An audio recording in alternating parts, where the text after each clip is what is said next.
Congressional Record, Senate 64th Congress, First Session Volume 53, Part 7 page 6781 April 25, 1916 I wish to put in the record the secret Treaty of Verona of November 22, 1822.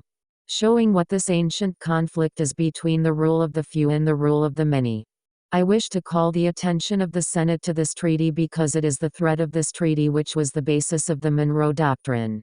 It throws a powerful white light upon the conflict between monarchical government and government by the people. The Holy Alliance under the influence of Metternich, the Premier of Austria, in 1822, issued this remarkable secret document, American Diplomatic Code, 1778-1884, Volume 2, Elliott, page 179, Secret Treaty of Verona. The undersigned, specially authorized to make some additions to the Treaty of the Holy Alliance, after having exchanged their respective credentials, have agreed as follows. Article 1. The high contracting powers being convinced that the system of representative government is edgely as incompatible with the monarchical principles as the maxim of the sovereignty of the people with the high divine right, engage mutually in the most solemn manner, to use all their efforts to put an end to the system of representative governments, in whatever country it may exist in Europe, and to prevent its being introduced in those countries where it is not yet known. Art 2. As it cannot be doubted that the liberty of the press is the most powerful means used by the pretended supporters of the rights of nations to the detriment of those princes, the high contracting parties promise reciprocally to adopt all proper measures to suppress it, not only in their own states but also in the rest of Europe. Art 3. Convinced that the principles of religion contribute most powerfully to keep nations in the state of passive obedience which they owe to their princes, the high contracting parties declare it to be their intention to sustain in their respective states those measures which the clergy may adopt, with the aim of ameliorating their own interests, so intimately connected with the preservation of the authority of the princes, and the contracting powers join in offering their thanks to the Pope for what he has already done for them, and solicit his constant cooperation in their views of submitting the nations. Art 4.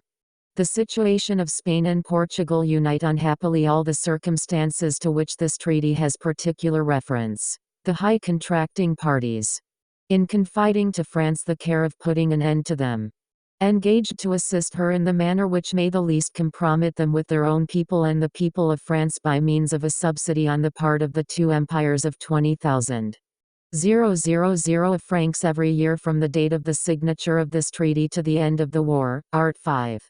In order to establish in the peninsula the order of things which existed before the Revolution of Cadiz, and to ensure the entire execution of the articles of the present treaty, the high contracting parties give to each other the reciprocal assurance that as long as their views are not fulfilled, rejecting all other ideas of utility or other measure to be taken, they will address themselves with the shortest possible delay to all the authorities existing in their states and to all their agents in foreign countries, with the view to establish connections tending toward the accomplishment of the objects proposed by this treaty. Art 6. This treaty shall be renewed with such changes as new circumstances may give occasion for, either at a new Congress or at the court of one of the contracting parties, as soon as the war with Spain shall be terminated. Art 7. The present treaty shall be ratified and the ratifications exchanged at Paris within the space of 6 months. Made at Verona the 22d November, 1822. For Austria, France, Prussia, Russia, Metternich. Chateaubriand, Bernstedt, Nesselrode. I ask to have printed in the Congressional Record this secret treaty, because I think it ought to be called now to the attention of the people of the United States and of the world. This evidence of the conflict between the rule of the few versus popular government should be emphasized on the minds of the people of the United States, that the conflict now waging throughout the world may be more clearly understood, for after all said the great pending war springs from the weakness and frailty of government by the few, where human error is far more probable than the error of the many, where aggressive war is only permitted upon the authorizing vote of those whose lives are jeopardized in the trenches of modern war. Mr. Shafrath, Mr. President. I should like to have the senator state whether in that treaty there was not a coalition formed between the powerful countries of Europe to re-establish the sovereignty of Spain and the republics of South and Central America, Mr. Owen. I was just going to comment upon that, and I am going to take but a few moments to do so because I realize the pressure of other matters. This Holy Alliance, having put a Bourbon prince upon the throne of France by force, then used France to suppress the constitution of Spain immediately afterwards, and by this very treaty gave her a subsidy of 20,000 francs annually to enable her to wage war upon the people of Spain and to prevent their exercise of any measure of the right of self-government. The Holy Alliance immediately did the same thing in Italy, by sending Austrian troops to Italy, where the people there attempted to exercise a like measure of liberal constitutional self-government. And it was not until the printing press, which the Holy Alliance so stoutly opposed, taught the people of Europe the value of liberty that finally one country after another seized a greater and greater right of self-government. Until now it may be fairly said that nearly all the nations of Europe have a very large measure of self-government. However, I wish to call the attention of the Senate and the country to this important history in the growth of constitutional popular self-government.